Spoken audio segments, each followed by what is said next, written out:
Olá, boa tarde. Estamos chegando. O programa Gente que Fala está no ar. Eu sou o Mauro Friesman. Nossa audiência nos acompanha pela Rádio Trianon, AM 740 de São Paulo, pela Rádio Universal, AM 810 de Santos. Estamos simultaneamente também nas redes sociais, no Instagram, no Facebook e também no nosso canal no YouTube. O nosso convite para você seguir a gente, curtir as nossas páginas, compartilhar os nossos conteúdos. E não se esqueça de marcar a hashtag Programa Gente que Fala ao longo das suas interações nas redes sociais. Hoje é sexta-feira, mais uma edição do Programa Gente que Fala, em parceria com a FERMESP, a Federação das Entidades Representativas dos Militares do Estado de São Paulo. Toda sexta-feira recebemos os amigos da Polícia Militar para falar sobre o trabalho de segurança pública desenvolvido em São Paulo.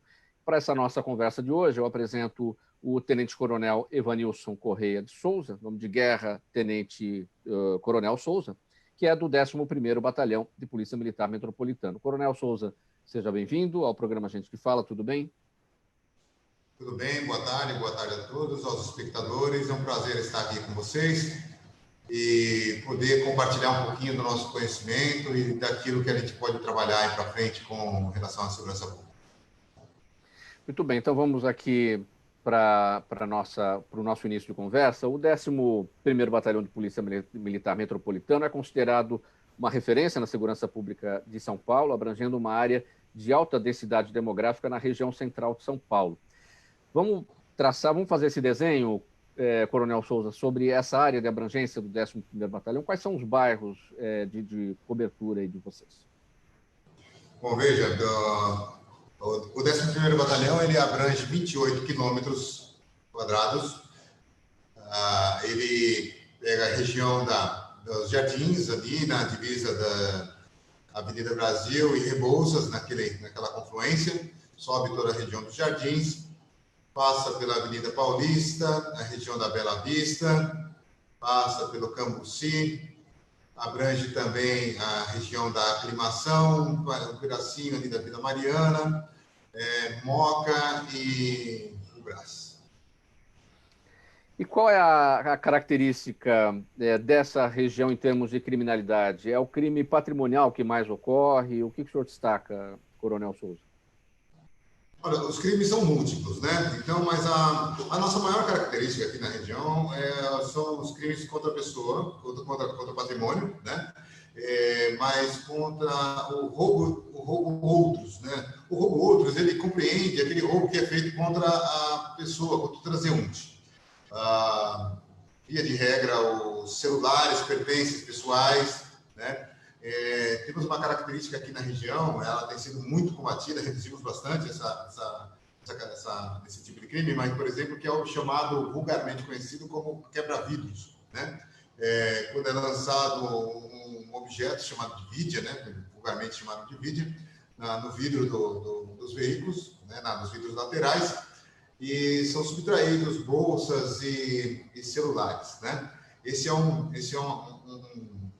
tipo de crime que é muito conhecido aqui na região, já reduziu-se muito, né? Mas ele está influenciado também pelo trânsito, né? Aproveitado da situação de engarrafamento, por exemplo, né? No autotrânsito, os veículos parados e com dificuldade, inclusive, de mobilidade tanto de viatura como dos próprios veículos, né? E os marginais, né? Os infratores, eles atiram essa vidia, né? Essa pedra ponta, que quebra o vidro e eles rapidamente fazem a subtração dos objetos que estão no interior do veículo. Esse é um dos crimes de grande potencial. E o outro, que são os furtos e roubos de celulares, né, feitos por normalmente menores de idade que usam bicicletas na região da Paulista, Jardins e tudo mais. Agora, esse tipo de crime que o senhor destacou, Coronel Souza, que ocorre mais no trânsito parado, né? Os marginais quebram os vidros para assaltar os motoristas que estão presos no congestionamento. Isso também acontece, porque essa é uma situação, é um arrombamento, né? Mas é com um carro ali no trânsito. Isso também acontece com carros estacionados na região, o arrombamento para que se subtraia objetos que estejam dentro dos automóveis?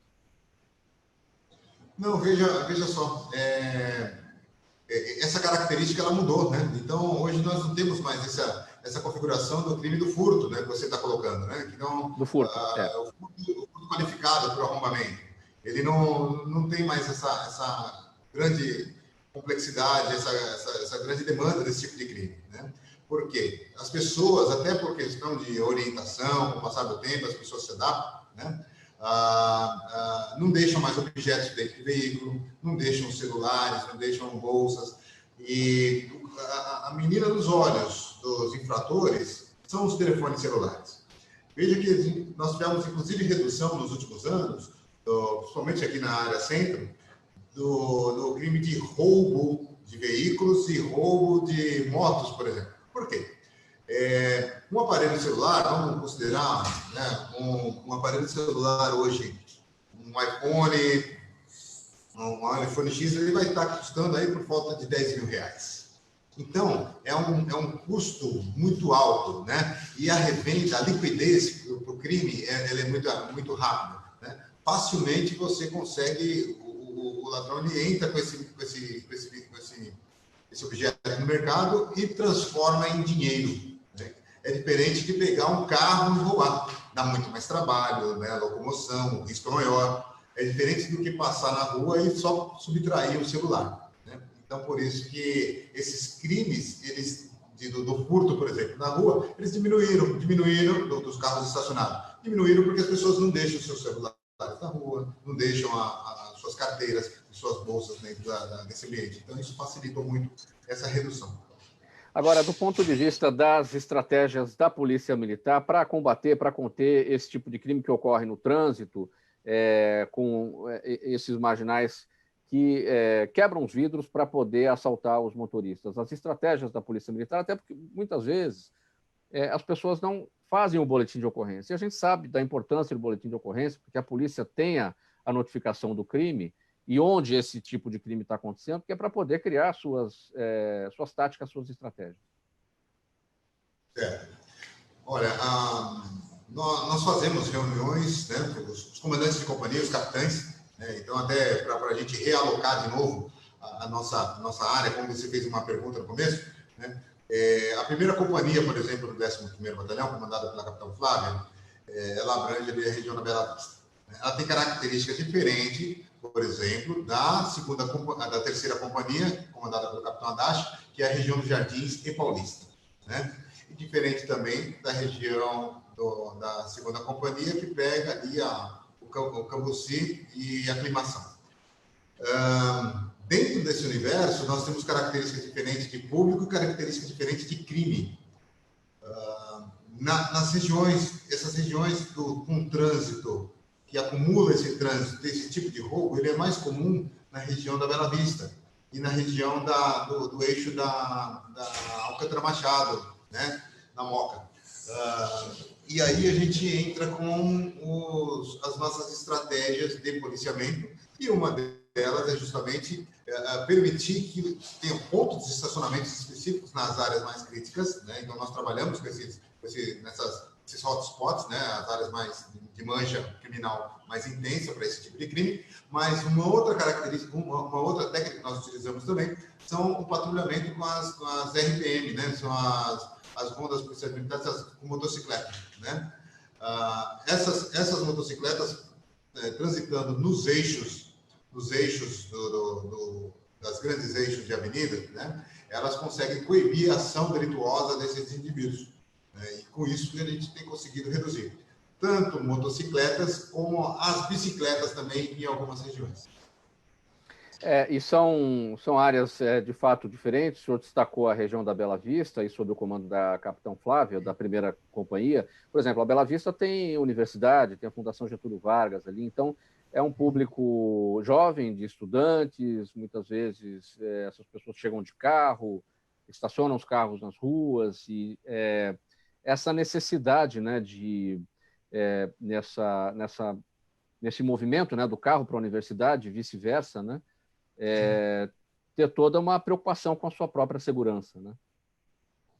Exatamente.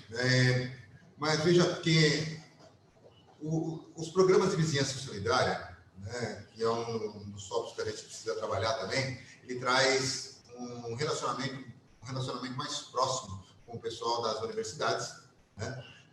Para explicar, orientar os próprios alunos, e isso traz uma mudança de comportamento também. Não é uma mudança de comportamento substancial para que a gente consiga realmente ter uma redução drástica do crime, né? Mas é o suficiente para que essas informações elas sejam repassadas de um ao outro, né, para que possa haver essa redução. Veja que no ano passado, em 2020, perdão, né, nós tivemos cerca de 1.450 presos em flagrante só desse tipo de delito, né? Aliás, entre outros delitos, mas a grande maioria desse tipo de delito. Então, são infratores que são presos de acordo com essa estratégia e porque as pessoas também estão orientadas, né, a chamar logo a polícia militar, fazer um acionamento. Então, nós tivemos uma redução da subnotificação, né? O que indica que as pessoas estão mais conscientes da necessidade de chamar a viatura, chamar o policial militar para esses casos, passar as características, isso ajuda demais. Então, é importante que a população saiba disso, né? Identificar características, que roupa que estava usando, se estava usando bicicleta, se não estava, que é uma característica muito marcante, né, do tipo de infração nessa região. Coronel Souza, o senhor destacou o trabalho do 11º Batalhão aí pela região da Paulista. A região da Paulista é um dos palcos mais tradicionais da cidade para eventos, comemorações, manifestações, só que 2020 foi um ano diferente nesse aspecto. Claro, em razão da Covid, as pessoas não puderam participar de eventos como esses por conta do distanciamento social e para que se evitasse as aglomerações. Nesse período em que não houve uma preocupação maior da Polícia Militar em relação a esses eventos, né? Como é que foi o trabalho da PM para aproveitar e elaborar estratégias para quando esses eventos vierem a acontecer novamente? Eu vou ter que discordar de você, né? Ao contrário do que se imagina, o número de manifestações entre 2019 e 2020 aumentou. Em 2020? Em 2020 aumentou. Né? Ele aumentou justamente por conta da pandemia. Né? Nós temos muitos manifestos, diversas manifestações. A Paulista é um palco, como você disse muito bem. Né? A Paulista é um palco, é o teatro, né? Para que haja as requisições por parte das pessoas, né? Dos grupos organizados, fazer os seus manifestos, os seus pleitos, né? É a expressão máxima da democracia, e a Polícia Militar está lá para dar segurança, desde que haja toda uma organização, né? Um protocolo antecipado daquele de como vai ocorrer o manifesto, mas para que dê segurança para o manifestante e para a população, dê fluidez ao trânsito, não prejudique as outras áreas, né? É um conjunto harmônico de ações para que a gente possa ter uma rede de satisfação para a população em segurança pública plena. O que ocorreu no ano 2020 com a pandemia? A partir de abril, né, a contar de abril do ano passado, né, as ruas começaram realmente a esvaziar-se. Os comércios eles ficaram fechados, os escritórios ficaram fechados, as pessoas começaram a trabalhar no home office, a redução da circulação ela foi plena, foi realmente uma redução drástica da circulação, as ruas ficaram vazias, né?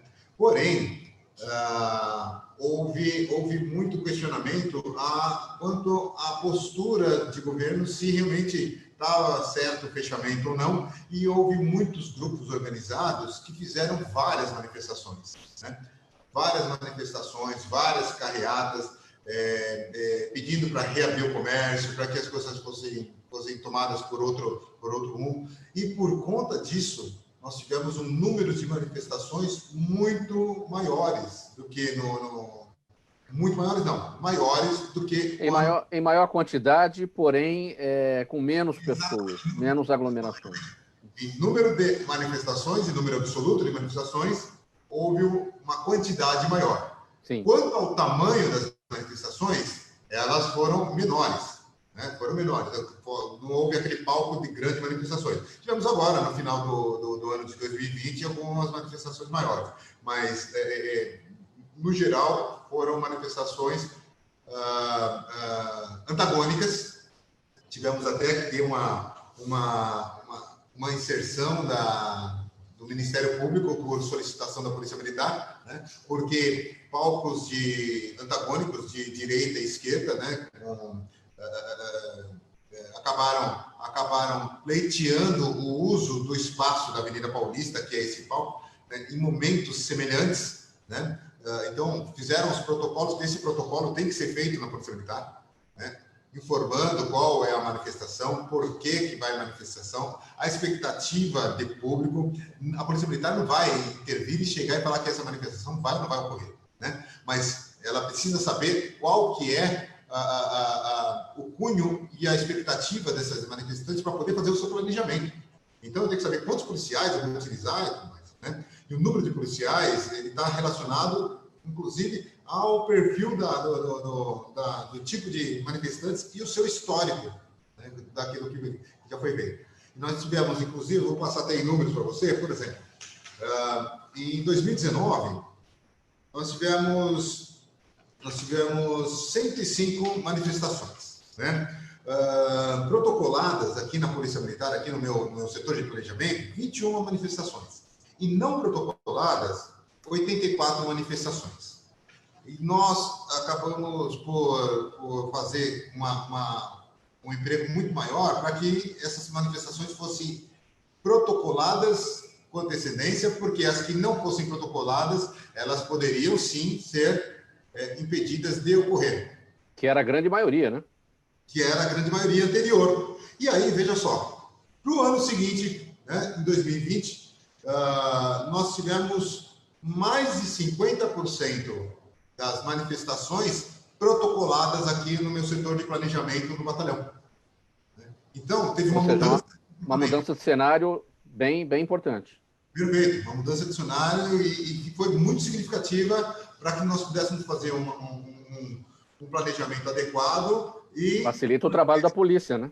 Sim, e trazer um manifesto, como eu já disse, né, a expressão democrática, né, das ações, né, e de forma ordeira, né, sem incidentes. Entre essas aglomerações que o senhor destacou, Coronel Souza, mais manifestações, porém manifestações reduzidas, ou seja, menor aglomeração, né? A gente tem aquela que foi liderada pelas torcidas organizadas a favor da democracia e contra o racismo. Essa foi uma delas, né? Sim. Veja que estava indo tudo bem e, de repente, desandou. Como é que foi isso? Então, veja que as manifestações, de modo geral, elas quando elas começam a tomar muito vulto, elas têm muita visibilidade, por vezes nós temos grupos que se inserem no meio dos manifestantes. Algumas vezes as lideranças têm conhecimento e outras vezes as lideranças desses movimentos não têm conhecimento que há ali manifestantes não são manifestantes, mas pessoas e grupos organizados que estão ali dispostos a fazer a quebra da ordem. Isso fica claro, inclusive, naquela manifestação, em duas manifestações, né? Uma, essa que você citou, da questão das torcidas organizadas. Em determinado momento, a manifestação vinha ocorrendo, obviamente você tinha são grupos antagônicos, né? Com ideologias diferentes, né? Ideologias políticas diferentes, em que a manifestação, ainda que ordeira, né, no primeiro momento, ela passou próximo de uma manifestação também ordeira, no mesmo palco, né, entre direita e esquerda, né, havendo uma provocação mútua, porém, em algum momento, aquele grupo das torcidas organizadas manifestou-se com pessoas inseridas naquele meio que começaram a agredir a polícia. Então, a polícia tem que segurar, tem que barrar. No primeiro momento, teve que agir com a contenção e depois agir com os processos de dispersão, porque passou a ser um distúrbio civil, para que não ocorresse o mais grave, que é o quê? Né? A depredação do patrimônio público, privado e agressão a transeuntes. Estamos conversando com o Coronel Souza, nesta edição do programa Gente que Fala, é o Tenente Coronel Evanilson Correia de Souza, do 11º Batalhão de Polícia Militar Metropolitano. Coronel Souza está falando aqui sobre o trabalho realizado pelo batalhão, dentro dessa edição do programa Gente que Fala, que acontece todas as sextas-feiras. A gente leva aqui para o ouvinte o trabalho realizado pela Polícia Militar, nessa parceria com a FERMESP, a Federação das Entidades Representativas dos Militares do Estado de São Paulo. Coronel Souza, quais são os números que o senhor tem aí para falar da produtividade do batalhão? O que o senhor tem para apresentar para a gente, para mostrar para o público, em relação aos diversos, apreensão de drogas, armamentos, flagrantes, capturas, em relação aí ao trabalho do 11º? Bom, veja, a nossa região, apesar de não ser uma região de periferia, né, porque onde se apreende normalmente um número maior de entorpecentes, até de armamentos mesmo, né, e no ano passado nós chegamos a apreender cerca de 20 quilos de crack, mais 36 quilos de cocaína, 4 de maconha, porte de armas, entre armas apreendidas, mais de 120 armas apreendidas. Então, ocorrência de tráfico de drogas, mais de 110 ocorrências de tráfico. Né?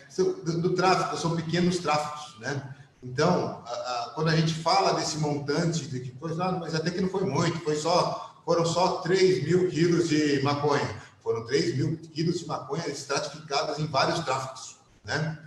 Que é o que ocorre aqui no centro da cidade.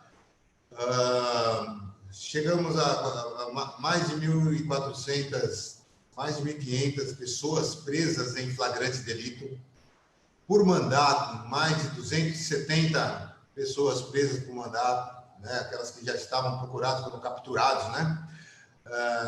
Mais de 45 armas apreendidas, mais de 50 armas apreendidas, né? E veja que quando você apreende uma arma, você não imagina, a gente não tem como mensurar quantas vidas foram salvas a partir da apreensão de uma arma. Ela pode ser ou não utilizada contra uma pessoa, contra um comerciante, um transeunte, né? Até numa briga doméstica, né? Então, quando você tira 50 armas da circulação, você pode estar... Se cada uma fizer um crime, são 50 pessoas, 50 vidas são. Né? Se você multiplicar isso, é muito mais. A gente não tem como mensurar, mas sabe quanto que é importante essa situação. E a presença da droga, o senhor falou em crack, em cocaína, em maconha, a presença da droga nesta região tem sido crescente? Isso tem surpreendido a polícia? Qual que é o comparativo que pode ser feito com as franjas da cidade, os lados mais periféricos? Olha, o que ocorre é assim, né? Os grandes tráficos, eles têm que passar por regiões onde eles possam ser melhor homiziados, né? Então, os grandes volumes de entorpecente. Você pode perceber que, por exemplo, a polícia rodoviária, né, a polícia militar rodoviária, ela faz apreensão de grandes carregamentos. É muito comum ver essas notícias. E as refinarias muito apreendidas na região periférica da cidade. Então, o que chega para ser distribuído aqui na região central, como é a região mais policiada por questão de compreensão, né? Está muito mais fechado as saídas, é difícil de ter essas fugas, né? A droga já chega partilhada, fragmentada. Então, a venda de drogas, ela é compartilhada, ela é partilhada em núcleos diferenciados, né? Via de regra, está em região de habitações coletivas, né, porque facilita o trânsito lá dentro e onde esconder as drogas, né? Mas a procura pelo entorpecente, ela não está vinculada a um grupo de usuários relacionados às classes C e D, por exemplo, né? C, D e E, que estão morando nessas habitações, né? Porque quem procura o entorpecente justamente são pessoas que circulam de todas as classes, tá? E ela está distribuída em todo lugar. Então, aqui na região central, até para que não tenha grandes riscos, os usuários, os dependentes químicos, os usuários dos entorpecentes, eles vêm circulando em áreas de segurança, vamos dizer assim, né? Eles não vão para as periferias buscar esse entorpecente, eles usam aqui o próprio centro.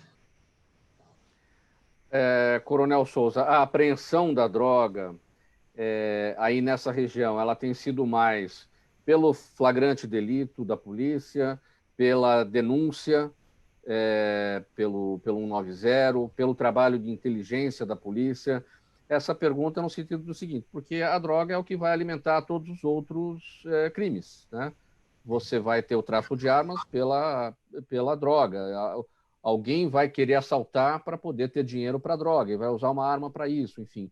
Então, esse trabalho de apreensão de droga leva, provavelmente, ao trabalho também de apreensão de armas e todas as outras coisas que são delituosas, né? Isso ocorre mais... qual é a via para a polícia chegar lá? Bom, nós usamos o nosso policiamento, né, ostensivo. Existem áreas de venda de entorpecente que são realmente conhecidas. Existem os flagrantes delitos aplicados nessas regiões, né, já pelo conhecimento de chegar e conseguir fazer o flagrante daqueles que estão fazendo a venda nos pontos de tráfico, né? Os pontos de tráfego eles acabam migrando e o nosso serviço de inteligência acaba plotando, acaba localizando esses pontos de tráfego, inclusive aqueles que têm a maior fluidez de tráfego, horários e estocagem, né? Aí entra muito a questão do nosso serviço de inteligência. Então, nós temos o policiamento ostensivo, né? Temos as denúncias. As denúncias, elas acabam sendo conjugadas tanto para a ação direta do policiamento ostensivo, do patrulheiro, do policial, quanto a informação que chega de denúncia que é trabalhada pelo nosso serviço de inteligência, né? Então, a grande parte do nosso trabalho é focado com base no serviço de inteligência, que dão resultados mais expressivos, né, para a gente tentar diminuir esse drama. Mas aí entra outras questões, né? Porque o tráfico, como bem disse, ele trabalha em rede com outros crimes, né? Está tudo muito interligado. O armamento, os furtos, os roubos estão muito interligados, né? Os roubos de celulares, roubos de bolsas, eles estão relacionados com o tráfico, porque eles alimentam o tempo todo esse grupo, né? Veja que por vezes, nas nossas prisões flagrantes, nós não prendemos indivíduos somente das classes D e E. Nós prendemos também indivíduos da classe C, da classe B, né? Porque também se envolvem no tráfico, se envolvem com entorpecente, né? E também cometem delitos. Tenente Coronel Evanilson Correia de Souza, nosso convidado de hoje, do 11º Batalhão de Polícia Militar Metropolitano, nessa edição do programa Gente que Fala, em parceria com a FERMESP, a Federação das Entidades Representativas do Estado de São Paulo. Às sextas-feiras, sempre essa nossa conversa com os amigos da Polícia Militar, tratando aqui sobre o trabalho desenvolvido pela PM Paulista, no combate ao crime, no trabalho da segurança pública. Coronel Souza, nessa área especificamente, é muito importante o policiamento comunitário, né? O programa Vizinhança Solidária, o trabalho desenvolvido pelos conselhos comunitários de segurança, os CONSEGs. Em que medida esse policiamento comunitário traz esse sucesso no combate à criminalidade na região? Veja, Mauro, policiamento comunitário, ele é uma estratégia, né? É uma filosofia e uma estratégia institucional. A Polícia Militar, quando aderiu ao policiamento comunitário, ela vislumbrou não somente mudar a imagem institucional da polícia por um momento de crise de imagem institucional que passava, né, no começo da década de 90, como também aprimorar o policiamento de forma mais produtiva e integrar a sociedade nisso. O policiamento comunitário envolve principalmente a ocupação dos espaços. A ocupação dos espaços, a parceria com a comunidade, e não é só você chegar e buscar, não, a comunidade se dá bem com a polícia. Não, a comunidade traz informações de delitos para a polícia. Não, ela é muito mais profunda, é muito além disso, né?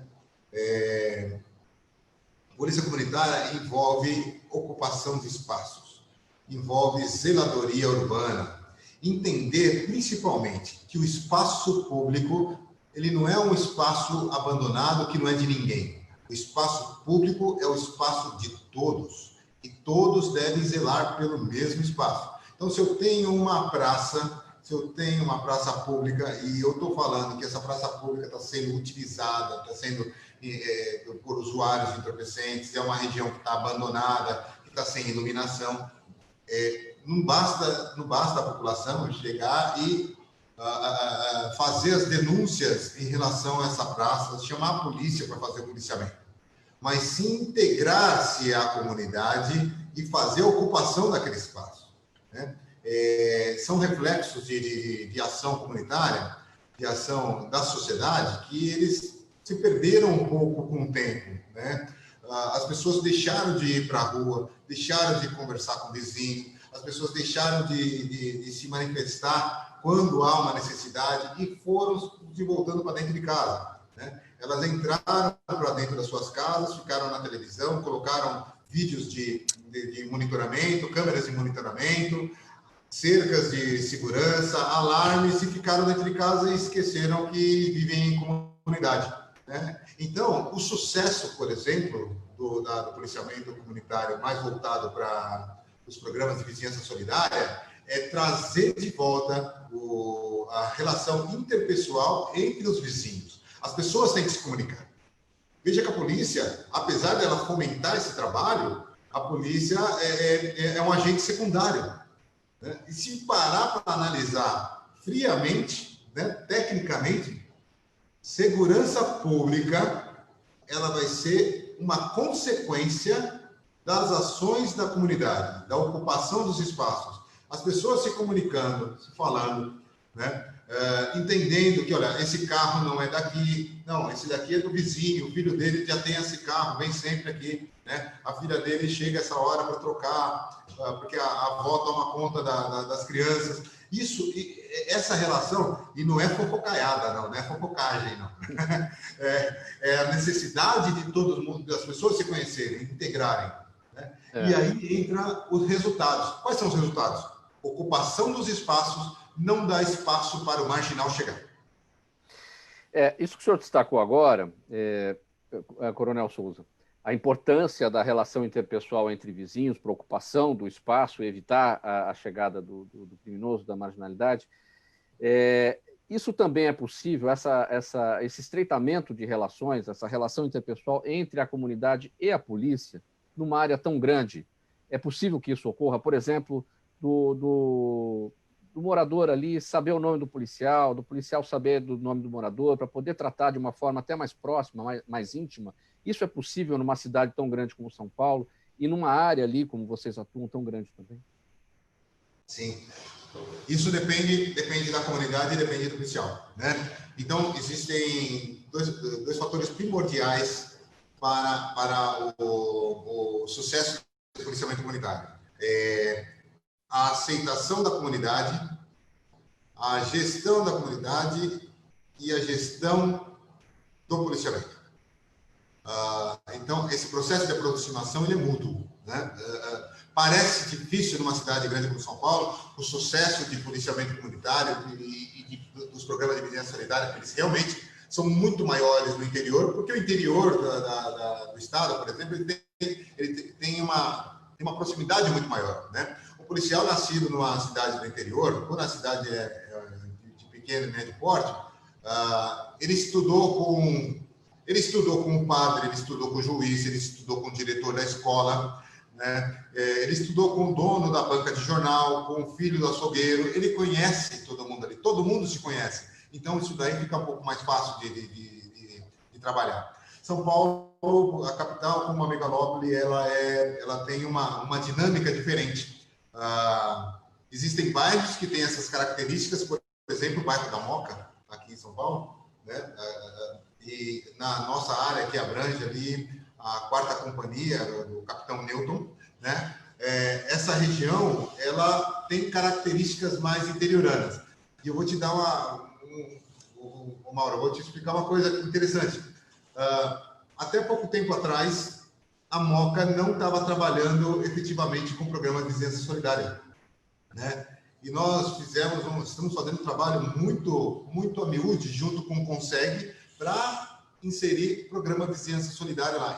E hoje nós já temos o programa Vizinhança Solidária muito mais estruturado na região e já colhendo todos os benefícios de sucesso do programa. É possível conhecer o policial? Sim, é possível conhecer o policial. O policial primeiro tem que parar, né? Não tem dúvida que o policial tem que parar, conversar, dialogar. E dentro dos programas dos tutores, né, que organizam a Vizinhança Solidária, há necessidade dos tutores apresentarem aos policiais e, quando estiverem na rua, fazerem esses contatos. Isso é uma orientação nossa, né? É uma orientação nossa não só para a Polícia Militar, para os patrulheiros, mas como é uma orientação também para a população através dos grupos de Vizinhança Solidária, né? Então, quando os grupos começam a interagir, as respostas são suficientes. Os nomes dos policiais começam a surgir. E aí entra uma outra questão. Isso é de gestão da polícia, eu escalar sempre o mesmo policial, os mesmos policiais nas mesmas regiões.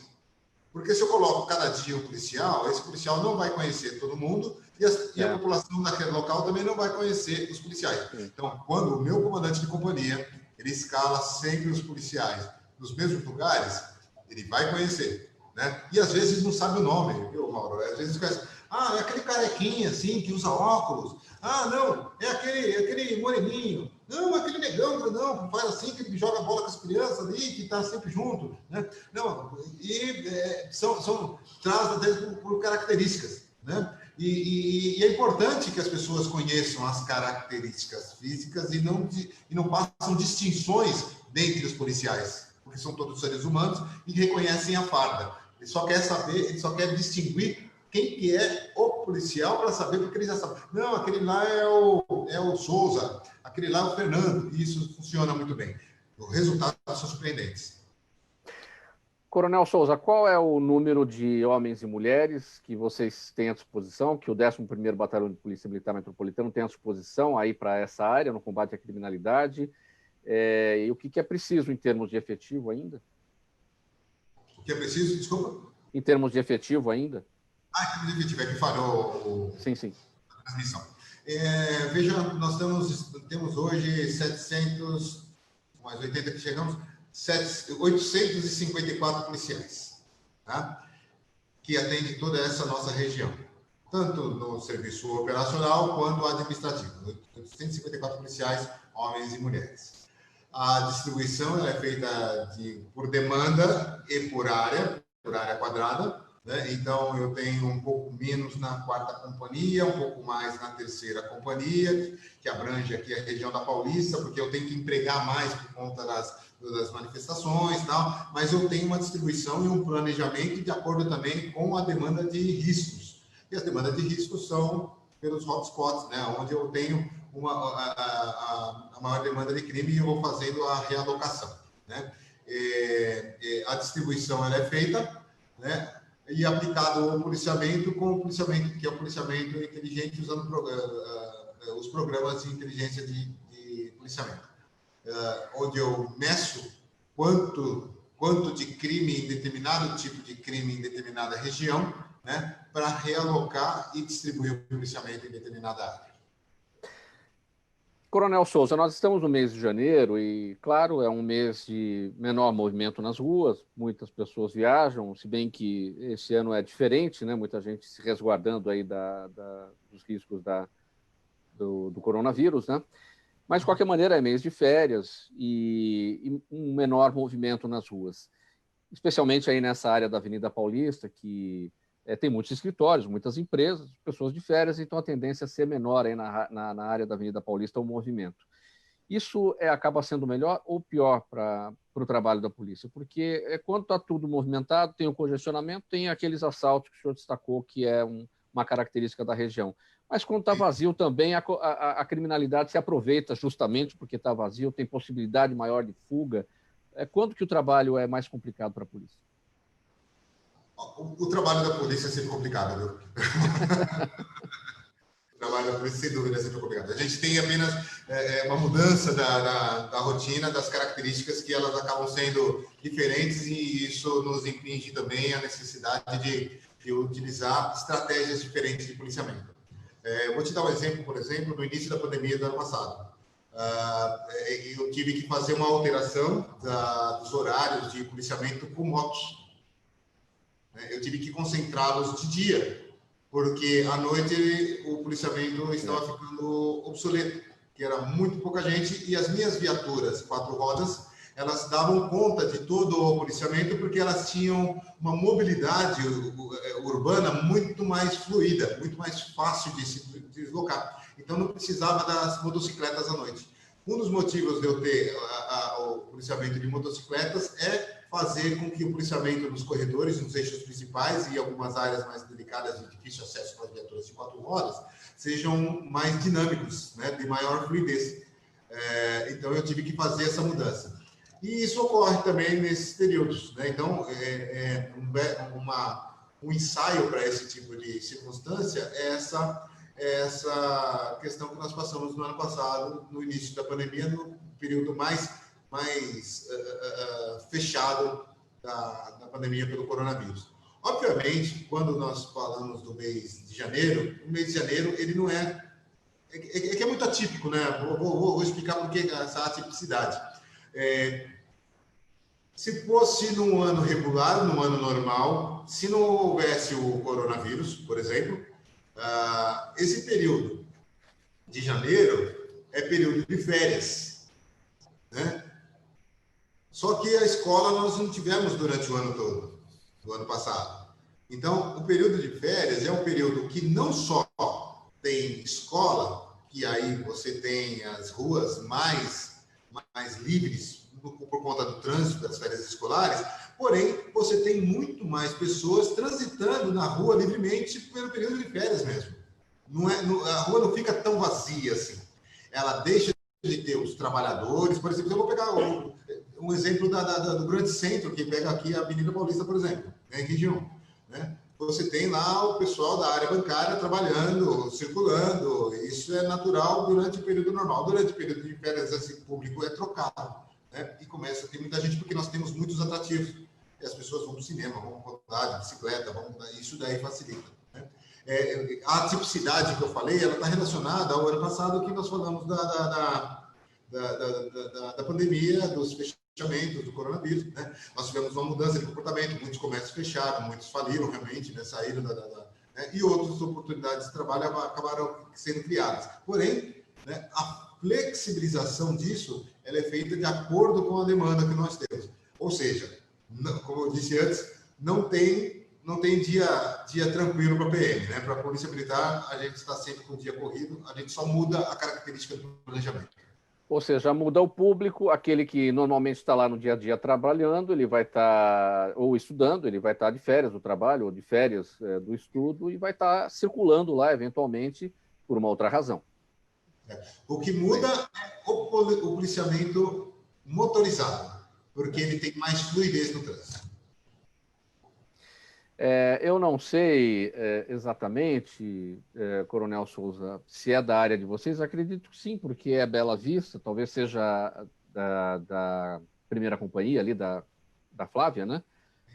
Na Praça 14 Bis, ali na Bela Vista, na 9 de julho, existe uma base comunitária, uma base fixa da Polícia Militar. Não sei se o senhor está situando ali. Praça 14 Bis, Avenida 9 de julho, aquela Praça Redonda, está localizando? Lá tem uma base fixa da Polícia Militar de muitos e muitos anos. A gente falava anteriormente do policiamento comunitário. E da importância, né, dessas relações interpessoais entre as pessoas, os moradores da região, entre vizinhos, entre o policial e também o próprio morador ali. Esse é um exemplo do que pode ser feito nesse sentido, a partir daquele trabalho da base fixa que fica ali, né? Certo. As bases comunitárias de segurança, elas foram instaladas, elas foram desenvolvidas, né, no critério inicial que nós utilizamos do programa do programa de policiamento comunitário, de acordo com o modelo que nós trouxemos para o Brasil, que a Polícia Militar, ela criou um modelo próprio, né, de policiamento comunitário, e depois ela foi trabalhar esse modelo com um modelo japonês, né? E muita gente até criticou e tem dúvidas. Puxa, mas a população brasileira é tão diferente do Japão, né? Os costumes, tudo. Como é que vão trazer para a polícia de São Paulo um modelo de policiamento comunitário japonês, né? Que são os Koban, né? Os Koban, para nós aqui em São Paulo, nós traduzimos em bases comunitárias de segurança, né? E as bases de comunitárias de segurança distritais são aquelas que, no interior, elas são onde o policial reside também, que no Japão são chamados de Chuzaisho, né? Os Kobans aqui em São Paulo não tem, na capital não tem Chuzaisho, não tem base distrital, só tem as bases comunitárias de segurança que tem um efetivo rotativo, né? Rotativo, assim, o efetivo é o mesmo, né? Só que ele trabalha por turnos. Ponto.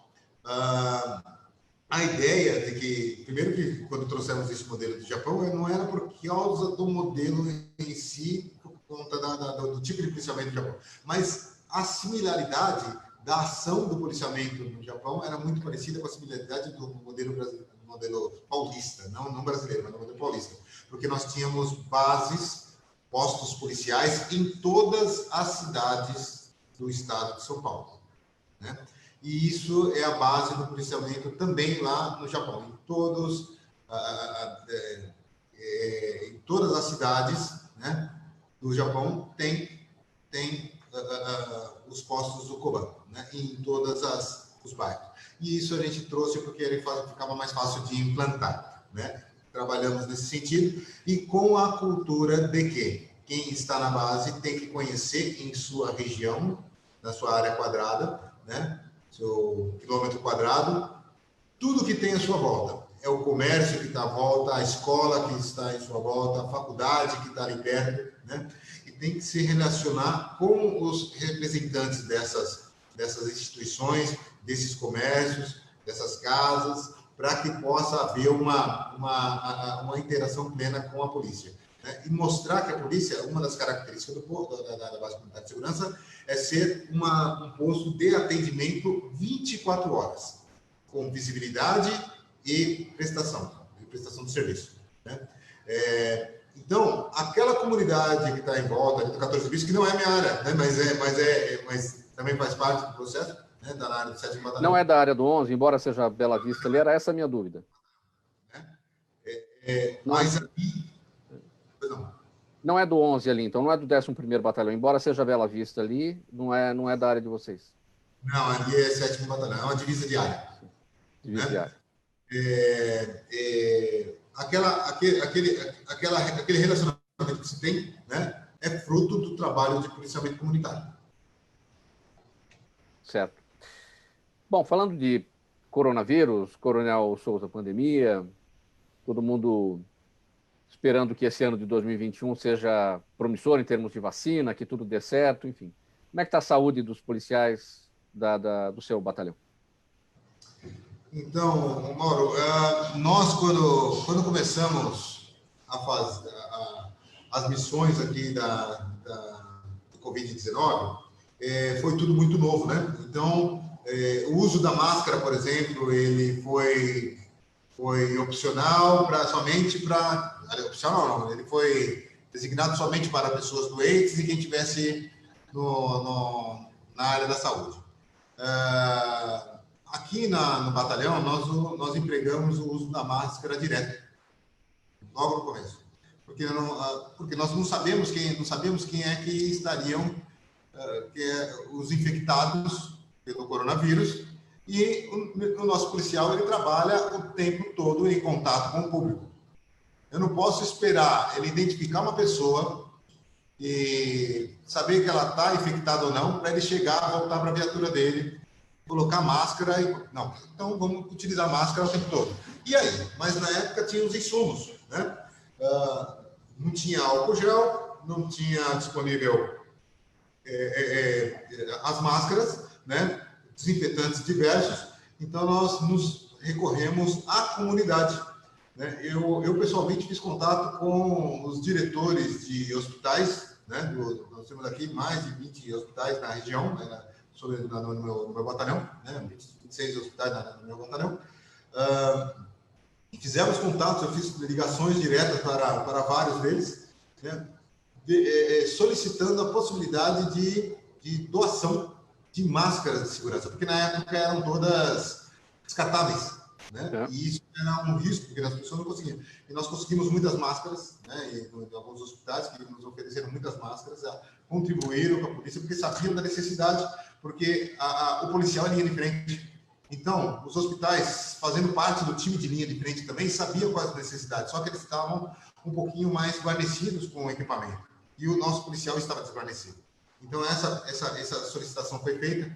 Tivemos algumas empresas, alguns fornecedores de comércio que trabalhavam com álcool gel ou com desinfetantes que ofereceram para nós também esse material. E, fora isso, a própria Polícia Militar foi adquirindo os materiais, né? Mas só que tem uma necessidade, é uma compra emergencial, os insumos estavam em falta, então a dificuldade. Quando foi delimitada não só o uso da máscara descartável, mas sim também a máscara de pano, né? Os nossos policiais aqui do 11º Batalhão e da região centro, eles já estavam habituados a utilizar máscaras. Então, só passaram a utilizar a máscara de pano e isso foi trazendo um comportamento muito mais preventivo, né? Em relação às prevenções sanitárias, né? As recomendações sanitárias do coronavírus. E nossos policiais, eles ficaram abrigados. Porém, mesmo assim, né, tivemos mudanças. O comando da Polícia Militar mudou as escalas de serviço. Dividimos em 12, no sistema de 12 por 36, né? Então, a Polícia Militar começou a trabalhar com turnos. Uma equipe não via outra, nem na administração, né? A administração nossa, que trabalhava 5 por 2, no horário de expediente, todos juntos, a gente teve que cortar no meio, nós tivemos que cortar esses horários, né? E dividir. Então, ficou lá segunda, quarta, sexta, o outro terça, quinta e sábado, e ficou assim direto, né? Para que não se contaminassem, caso alguém se contaminasse, não contaminasse toda a equipe. Fizemos uma mudança nos alojamentos, aplicação de inseticida em tudo, de desinfetante, não é inseticida não, de desinfetante, né, com frequência, vídeos de instrução para que pudessem os policiais entender como higienizar as viaturas, né? E até hoje, na área do batalhão, nós não perdemos policiais, né? Nós não perdemos nenhum policial. Tivemos muitos policiais que foram contaminados, muitos policiais que foram internados, inclusive eu fiquei internado 9 dias, né? Mas a Polícia Militar, ela conseguiu fazer um controle efetivo de saúde dos policiais. A diretoria de saúde, ela acabou fazendo um controle. Então, todos os dias a partir do momento que eu fui detectado, né? A minha esposa começou a sentir os primeiros sintomas, eu já fui encaminhado para o Hospital da Polícia Militar. Lá eu fiz os exames e já fui afastado preventivamente. Quando saíram os exames, eu estava contaminado. Isso aconteceu com vários outros policiais, né? A diferença de mim é que quando chegou no período crítico, né, eu tive uma piora, tive que ser internado, né? Mas durante todo esse período, o sistema de monitoramento da Diretoria de Saúde da Polícia Militar, né, da Major Adriana Firotti, ela acabou fazendo um monitoramento para saber como estavam todos os policiais. E isso realmente acabou salvando vidas. Por quê? O acompanhamento, veja só, eu como coronel, de vez em quando eu recebia ligação, né, do capitão, do tenente, falou: coronel, como que está o senhor hoje? O senhor teve febre? Qual que é a situação? Olha, o senhor precisa hoje procurar um atendimento médico. Ah, mas tudo bem, eu estou tranquilo de falar. E aí a ligação do médico ou do dentista que estava do outro lado lá, que faz parte do corpo de saúde, que tinha um monitoramento para fazer lá. O senhor, se o senhor passou o dia do antibiótico, tá, nessa situação, o senhor precisa ir procurar o exame. Ou vem no HM, ou vai no médico do convênio, vai no posto, mas procura o atendimento médico. E isso salvou vidas dos nossos policiais. Né? Todos os meus policiais, podia ser o soldado mais recrutinha lá na ponta, até a mim como coronel, né, tenente-coronel, fomos assistidos por esse sistema. E isso funcionou de maneira muito preventiva e nós conseguimos poupar. Na polícia, como um todo, né, nós chegamos a perder mais de 40 policiais por Covid-19. Né, mas alguns com comorbidades, outros sem comorbidades, né, mas esse número poderia ser muito maior, porque a exposição do policial militar é absurda, é enorme. Ele tem contato todos os dias com a população e todo quanto é tipo de população. Coronel Souza, nosso tempo chegando ao final, as suas palavras aqui para 2021, sua mensagem a partir do seu batalhão, o 11º Batalhão de Polícia Militar Metropolitano. Qual é a mensagem que fica para esse ano novo, para esse momento difícil que a gente vive de pandemia, para a população de São Paulo? Olha, eu resumiria em 3 palavras: respeito, diálogo e amor. São pontos que a humanidade precisa trabalhar. Eu acho que 2020 foi um ano muito difícil, ainda temos aqui um início de 2021 bem complicado. Há muitas pessoas que não acreditam na doença do Covid-19. Há muitas pessoas que, de maneira egoísta, entendem que, não, tudo bem, a gente pode fazer o que quiser. Não, a gente precisa ser um pouquinho mais ponderado, né? Ser mais tolerantes, né, com as pessoas, uns com os outros, tá? Porque a tolerância, ela remete a uma introspecção, a um momento de não agir impulsivamente. A impulsividade traz a violência, traz o crime. Cuidem sempre, acreditem sempre na segurança das crianças, né? Entender que a internet e as redes sociais é um ambiente que não é tão seguro, né? Então, as minhas palavras ficam: a tolerância, a vigilância, a segurança e o amor. Muito bem, Tenente Coronel Evanilson Correia de Souza, o Coronel Souza, do 11º Batalhão de Polícia Militar Metropolitano, obrigado pela presença aqui com a gente, em nome de toda a equipe do programa Gente que Fala, nesta edição de sexta-feira, sempre em parceria com a FERMESP, a Federação das Entidades Representativas dos Militares do Estado de São Paulo.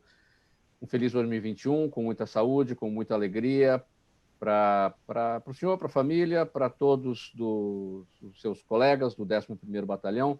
Obrigado aqui pela parceria, a gente volta a se falar em 2021. Então termina aqui esta edição do programa Gente que Fala, na mesa de som o Sérgio Souza, que também é o nosso gerente técnico da Rádio Trianon, apresentação minha, Mauro Friesman, pauta e redação Pedro Schiavon, Zenilda Salvato, nossa diretora de produção, Fausto Camunha, nosso diretor-geral, e do outro lado, você, ouvinte, espectador, sempre a razão da nossa presença aqui todos os dias. Muito obrigado pela audiência, um bom final de semana para todo mundo e até segunda-feira. Tchau, tchau.